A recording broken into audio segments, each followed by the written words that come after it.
Hello friends, welcome to crack DLHC TET. So इस video में हम पेपर 1 के कुछ इंपॉर्टेंट क्वेश्चंस देखेंगे। ये पार्ट 5 है। इससे पहले पार्ट 4 तक के वीडियो अपलोड किए जा चुके हैं, जिनका लिंक डिस्क्रिप्शन बॉक्स में दे रखा गया है। आप वहां से उन वीडियोस को देख सकते हैं। तो चलिए देखते हैं क्वेश्चंस। फर्स्ट क्वेश्चन है, प्रथम पंचवर्षीय योजना की समयावधि थी। तो प्रथम पंचवर्षीय योजना की समयावधि 1 अप्रैल 1951 से 31 मार्च 1956 तक थी। नेक्स्ट क्वेश्चन, क्वेश्चन नंबर 2, दूरस्थ शिक्षा किस प्रकार की शिक्षा है? तो दूरस्थ शिक्षा को अनौपचारिक शिक्षा के रूप में जाना जाता है। क्वेश्चन नंबर 3, प्रौद्योगिकी तथा इंजीनियरिंग पाठ्यक्रम को मान्यता प्रदान करता है। तो AICTE प्रौद्योगिकी तथा इंजीनियरिंग पाठ्यक्रम को मान्यता प्रदान करता है। क्वेश्चन नंबर 4, रुड़की में इंजीनियरिंग कॉलेज की स्थापना की गई थी। तो 1847 में लॉर्ड डलहौजी द्वारा रुड़की में इंजीनियरिंग कॉलेज की स्थापना की गई। क्वेश्चन नंबर 5, 1921 तक कितने इंजीनियरिंग कॉलेज थे? तो 1921 तक 5 इंजीनियरिंग कॉलेज थे। क्वेश्चन नंबर 6, भारत के प्रथम शिक्षा मंत्री थे। तो डॉक्टर अब्दुल कलाम आज़ाद भारत के प्रथम शिक्षा मंत्री थे। क्वेश्चन नंबर 7, 1957 में शिक्षा मंत्रालय के अंतर्गत विभाग थे। तो 1957 में शिक्षा मंत्रालय के अंतर्गत 3 विभाग थे। या विभाग कौन कौन से थे? नंबर 1 शिक्षा विभाग, नंबर 2 शारीरिक शिक्षा तथा सांस्कृतिक विभाग तथा नंबर 3 औद्योगिक शिक्षा वैज्ञानिक शोध विभाग। तो यह 3 विभाग शिक्षा मंत्रालय के अंतर्गत थे। क्वेश्चन नंबर 8, शिक्षा मंत्रालय का नाम शिक्षा तथा समाज कल्याण मंत्रालय किया गया। तो 1971 में शिक्षा मंत्रालय का नाम परिवर्तित कर शिक्षा तथा समाज कल्याण मंत्रालय किया गया। नेक्स्ट क्वेश्चन, क्वेश्चन नंबर 9, राष्ट्रीय शैक्षिक अनुसंधान एवं प्रशिक्षण परिषद की स्थापना की गई, यानी NCERT की स्थापना की गई 1 सितंबर 1961 को राष्ट्रीय शैक्षिक अनुसंधान एवं प्रशिक्षण परिषद की स्थापना की गई। क्वेश्चन नंबर 10, शिक्षा विषय है। तो शिक्षा समवर्ती सूची का विषय है। क्वेश्चन नंबर 11, शिक्षा को समवर्ती सूची में रखा गया। तो 42वें संविधान संशोधन जो कि 1976 में हुआ था, उसके अंतर्गत शिक्षा को समवर्ती सूची के अंतर्गत रखा गया। क्वेश्चन नंबर 12, राष्ट्रीय शैक्षिक योजना एवं प्रशासन संस्थान यानी नीपा की स्थापना की गई। तो 1962 में नीपा की स्थापना की गई। आप इसका फुल फॉर्म याद रख सकते हैं कि नीपा की फुल फॉर्म होती है राष्ट्रीय शैक्षिक योजना एवं प्रशासन संस्था। क्वेश्चन नंबर 13, 1962 में नीपा का नाम था। तो 1962 में नीपा का नाम Asian institute of educational planning and administration था। तो 1962 में नीपा को Asian institute of educational planning and administration के नाम से जाना जाता था। क्वेश्चन नंबर 14, भारत सरकार ने इस संस्थान को यानी नीपा का नाम नीपा कब पड़ा? तो 1979 में भारत सरकार ने इस संस्थान को राष्ट्रीय शैक्षिक योजना एवं प्रशासन संस्थान नाम दिया 1979 में। क्वेश्चन नंबर 15, यह संस्थान स्थित है यानी नीपा संस्थान या कहाँ पर स्थित है? तो इसका मुख्यालय नई दिल्ली में स्थित है। क्वेश्चन नंबर 16, राष्ट्रीय अध्यापक शिक्षा परिषद NCTE की स्थापना की गई। तो 1995 में राष्ट्रीय अध्यापक शिक्षा परिषद की स्थापना की गई। तो NCET की फुल फॉर्म क्या होती है? राष्ट्रीय अध्यापक शिक्षा परिषद। क्वेश्चन नंबर 17, NCET की स्थापना का उद्देश्य क्या था? तो नंबर 1, संपूर्ण देश में अध्यापक शिक्षा प्रणाली का नियोजित विकास करना और नंबर 2, अध्यापक शिक्षा के मानकों का संरक्षण करना। तो यह NCET के उद्देश्य थे। क्वेश्चन नंबर 18, NCTE की क्षेत्र समितियां हैं। तो NCET की 4 क्षेत्र समितियां हैं। नंबर 1 जयपुर में, नंबर 2 बेंगलोर में, नंबर 3 भुवनेश्वर में और नंबर 4 भोपाल में। क्वेश्चन नंबर 19, राष्ट्रीय अध्यापक शिक्षा परिषद का मुख्यालय कहाँ है?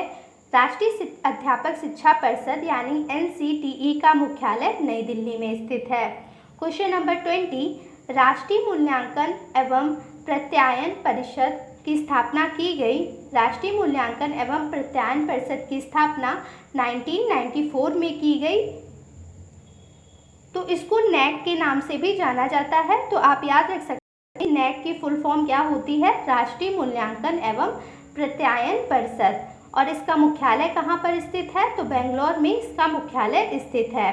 क्वेश्चन नंबर 21, नैक का प्रमुख कार्य क्या था, तो नैक का प्रमुख कार्य था उच्च शिक्षा संस्थानों को मूल्यांकन एवं मान्यता देना तथा शिक्षा की गुणवत्ता में सुधार लाना। तो नैक का ये प्रमुख कार्य था, आप याद रख सकते हैं। क्वेश्चन नंबर 22, स्कूली शिक्षा तथा शिक्षक प्रशिक्षण में गुणात्मक सुधार लाने हेतु किस संस्था की स्थापना की गई थी, तो NCERT की स्थापना स्कूली शिक्षा तथा शिक्षक प्रशिक्षण में गुणात्मक सुधार लाने हेतु की गई थी। क्वेश्चन नंबर 23, राष्ट्रीय प्रतिभा खोज के लिए परीक्षा कौन आयोजित करवाता है, तो NCERT ही राष्ट्रीय प्रतिभा खोज के लिए परीक्षा का आयोजन करवाता है। क्वेश्चन नंबर 24, NCERT द्वारा प्रकाशित पत्रिकाएं, तो NCERT द्वारा कुछ पत्रिकाएं प्रकाशित कराई जाती हैं जिनके नाम क्या हैं, प्राइमरी टीचर, भारतीय आधुनिक शिक्षा, स्कूल साइंस तथा इंडियन एजुकेशनल रिव्यू। तो यहाँ कुछ पत्रिकाएं NCERT द्वारा प्रकाशित करवाई जाती हैं। Next question, question number 25, NCERT द्वारा प्रकाशन किया जाता है, तो NCERT द्वारा पाठ्य पुस्तकों का, अभ्यास पुस्तकों का तथा शिक्षकों के लिए गाइड का आदि का प्रकाशन NCERT द्वारा कराया जाता है। क्वेश्चन नंबर 26, राष्ट्रीय शिक्षा शिक्षक परिषद विधेयक लोकसभा में कब प्रस्तुत किया गया, तो यह विधेयक 1993 में प्रस्तुत किया गया। क्वेश्चन नंबर 27, राज्य शैक्षिक अनुसंधान एवं प्रशिक्षण परिषद यानी SCERT की स्थापना की गई 1981 में, जबकि NCERT की स्थापना कब की गई थी, 1961 में। NCERT यानी राष्ट्रीय शैक्षिक अनुसंधान एवं प्रशिक्षण परिषद, जबकि SCERT को क्या कहते हैं, राज्य शैक्षिक अनुसंधान एवं प्रशिक्षण परिषद। तो आप इसे याद रखिएगा। क्वेश्चन नंबर 28, SCERT का मुख्यालय कहाँ है, तो लखनऊ में SCERT का मुख्यालय स्थित है। क्वेश्चन नंबर 29, NCERT के विभाग कौन से होते हैं, तो NCERT के विभाग होते हैं शिक्षा प्रशासन विभाग, शिक्षण विभाग तथा शिक्षक शिक्षा विभाग। तो ये विभाग NCERT के विभाग के अंतर्गत आते हैं। क्वेश्चन नंबर 30, SCERT की स्थापना का उद्देश्य क्या था, तो SCERT की स्थापना किस उद्देश्य की गई थी, नंबर 1 शिक्षा में क्रियात्मक अनुसंधान को बढ़ाना, नंबर 2 सेवा पूर्व तथा सेवाकालीन प्रशिक्षण कार्यक्रम, नंबर 3 राज्य में शिक्षा स्तर को उन्नत करना तथा नंबर 4 शिक्षा में शोध तथा नवाचार को बढ़ाना। तो यहाँ उद्देश्य थे जिसके लिए SCERT की स्थापना की गई। क्वेश्चन नंबर 31, SCERT के मुख्य विभाग, तो SCERT के मुख्य विभाग कौन से हैं, प्रारंभिक शिक्षा विभाग, भारतीय भाषा विभाग, विज्ञान तथा गणित विभाग, मानविकीय तथा सामाजिक विज्ञान विभाग, विज्ञान तथा गणित विभाग, मनोविज्ञान तथा निर्देशन विभाग। आप यहाँ पे देख सकते हैं कि मनोविज्ञान तथा निर्देशन विभाग, श्रव्य दृश्य विभाग तथा राजकीय शैक्षिक तकनीकी संस्थान। तो यह विभाग SCERT के अंतर्गत आते हैं। क्वेश्चन नंबर 32, राज्य हिंदी संस्थान स्थित है, तो यह वाराणसी में स्थित है। आप याद रख सकते हैं कि राज्य हिंदी संस्थान वाराणसी में स्थित है। क्वेश्चन नंबर 33, राज्य शैक्षिक तकनीकी संस्थान कहाँ स्थित है, तो यह लखनऊ में स्थित है। क्वेश्चन नंबर 34, डाइट की स्थापना किस शिक्षा नीति के तहत की गई, तो 1986 के तहत डाइट की स्थापना की गई। क्वेश्चन नंबर 35, डाइट की फुल फॉर्म क्या है, तो जिला शिक्षा एवं प्रशिक्षण संस्थान। डाइट की फुल फॉर्म है जिला शिक्षा एवं प्रशिक्षण संस्थान। क्वेश्चन नंबर 36, डाइट के प्रमुख कार्य क्या हैं, तो प्राथमिक स्कूलों के शिक्षकों के लिए प्रशिक्षण व्यवस्था करना, शिक्षकों की योग्यताओं में वृद्धि करना तथा शिक्षकों की योग्यताओं में सुधार करना। तो ये कार्य डाइट के होते हैं। क्वेश्चन नंबर 37, NCERT के प्रमुख कार्य क्या हैं, तो NCERT के प्रमुख कार्य क्या हैं, शिक्षा के विभिन्न स्तर पर शोध कार्य करना, विद्यालय शिक्षा के लिए अनुदेशन सामग्री बनाना। तो ये कार्य एनसीईआरटी के अंतर्गत आते हैं। क्वेश्चन नंबर 38 शिक्षा के सार्वभौमिकरण का अर्थ है। तो शिक्षा के सार्वभौमिकरण से क्या अर्थ है? 6 से 14 वर्ष तक के बच्चों को शिक्षा उपलब्ध कराना। और शिक्षा का सार्वभौमिकरण किस संविधान संशोधन के तहत किया गया? 86वें संविधान संशोधन जो कि 2002 में किया गया था, उसके द्वारा 6 से 14 वर्ष तक के बच्चों को शिक्षा उपलब्ध कराना तय किया गया था। क्वेश्चन नंबर 39 सर्व शिक्षा अभियान शुरू किया गया। तो 2001 में सर्व शिक्षा अभियान शुरू किया गया। क्वेश्चन नंबर 40 सब पढ़ें यह किस योजना के तहत कहा गया था? तो सर्व शिक्षा अभियान के तहत यह वाक्य कहा गया था कि सब पढ़ें। क्वेश्चन नंबर 41 अपव्यय व अवरोधन से संबंधित समिति है। तो हरटांग समिति का संबंध अपव्यय व अवरोधन से है। तो अपव्यय से क्या तात्पर्य है? जब बालक बीच में ही अपनी शिक्षा को छोड़कर चला जाता है तो उसे अपव्यय कहा जाता है। जबकि अवरोधन से तात्पर्य जब छात्र एक ही कक्षा में कई साल तक रह जाता है, यानी फेल होकर एक ही कक्षा में बना रहता है, तो उस स्थिति को अवरोधन कहते हैं। और अपव्यय में बालक अपनी पढ़ाई बीच में छोड़कर चला जाता है।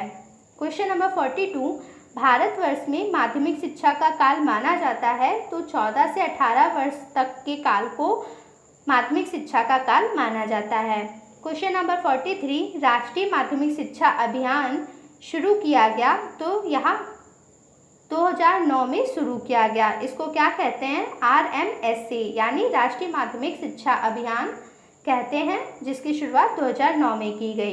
क्वेश्चन नंबर 44 निजीकरण को अपनाया जा सकता है। तो निजीकरण को या तो पूर्ण रूप से या आंशिक रूप से अपनाया जा सकता है। क्वेश्चन नंबर 45 निजीकरण का अर्थ है तो सार्वजनिक क्षेत्र को निजी क्षेत्र के लिए खोल देना ही निजीकरण कहलाता है। यानी सार्वजनिक क्षेत्र को जब निजी क्षेत्र के लिए खोल दिया जाता है तो उसको निजीकरण कहा जाता है। क्वेश्चन नंबर 46 राष्ट्रीय नवीनीकरण कोष की स्थापना की गई। तो 1992 में राष्ट्रीय नवीनीकरण कोष की स्थापना की गई। क्वेश्चन नंबर 47 रंगराजन समिति का गठन किया गया। तो 1992 में रंगराजन समिति का गठन किया गया। और इस समिति का गठन किस लिए किया गया?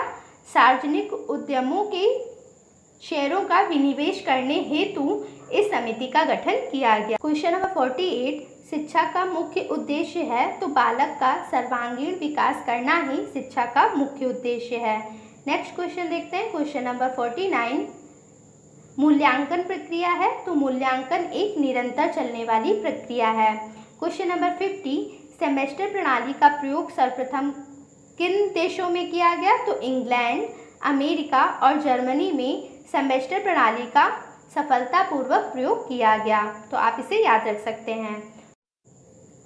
इस वीडियो में इतने ही क्वेश्चंस। तो इसी के साथ आपका पेपर 1 कंप्लीट होता है। वीडियो अगर अच्छा लगा हो तो वीडियो को लाइक कीजिएगा, शेयर कीजिएगा और चैनल को सब्सक्राइब कीजिएगा। Thanks for watching.